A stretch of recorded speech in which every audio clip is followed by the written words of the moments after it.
Изградбата на браната Отиња ќе продолжи, изјави предложениот министер за транспорт и врски Александар Николовски, проект кој е во првите 3 приоритетни задачи на министерството. Граѓаните очекуваат одговори на две прашања.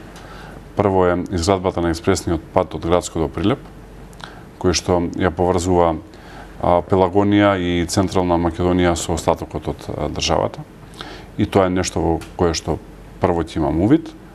Втора работа, исто врвен приоритет е автопатот Охрид-Кичево, кој што со години е застанат и не се гради, да видиме зошто е тоа така и што може да се направи. И трет приоритет е изградбата на браната Отиња, која што е исклучително битна за источниот дел на Македонија, тоа е во Штипско.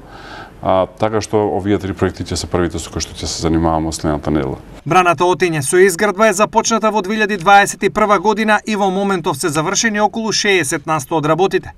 Финално ќе чини 306 милиони денари, а ќе акумулира 3 милиони кубни метри вода кои треба да ја променат микроклимата во Штип и да отворат комерцијални можности.